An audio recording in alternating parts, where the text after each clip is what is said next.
Hello, good morning. Good morning everyone. So, niata karon din sa daplin sa may suba. Tungod kay dunay ulan. So, itong nakita nga mao ni ang bulwag sa ato nga tubig sa pagkakaron. So, atong nakita ang kahimtang sa ato nga suba nga ang midako na gyud siya ang part nga area. Nga area kadako na ang kuha ng bulwag sa tubig.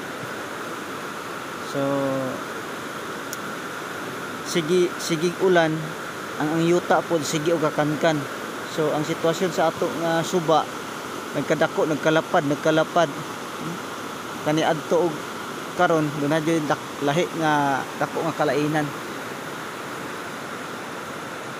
Sige gakankan ang ato nga parte sa ato nga yuta nagian sa tubig. Ingon ani ang kahimtang sa ato nga tubig. Labi na dunay ulan dali ra kayo mubaha. Kung sige ulan sige kakankan ang ato nga tubig, ato nga yuta nga magian sa tubig. Sama ni ana yung nakita dia sa tabok. Diya sa tabok awan ninyo na mga gamot-gamot diha nakankan gyud.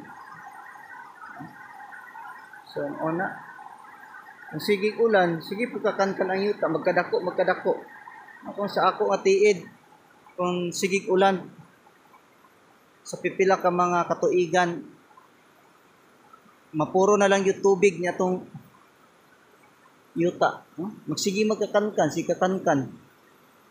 Lahi kani adto.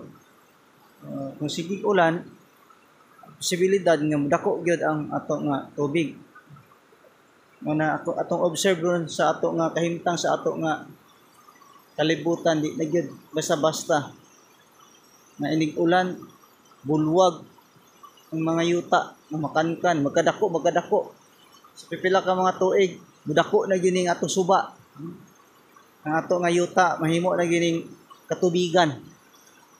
Malunod na gitas tubig siguro ani.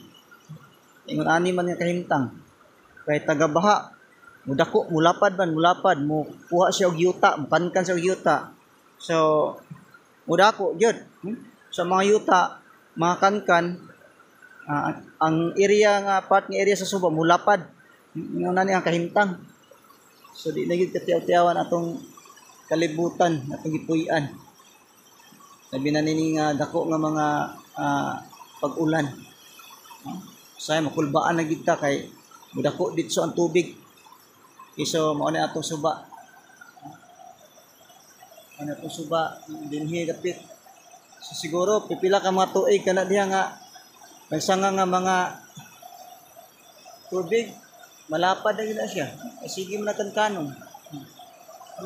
Ana gasanga na diri nga part nga suba. Sapa ay dire. Wala din suba. Para sila gasanga. Pila ka mga panahon mausa na gid eh. Kana pud nga bahin umuda ko wala na kanang batuan. Okay, so dinhi lang ta kutob. O na ang atong kahimtang na atong hibaluan na dili lalim gyud kung dunay ulan labi na sa bukid.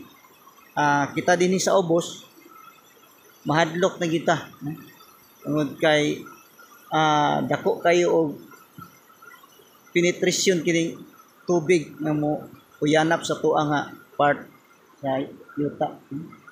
So salamat and thank you and God bless us all.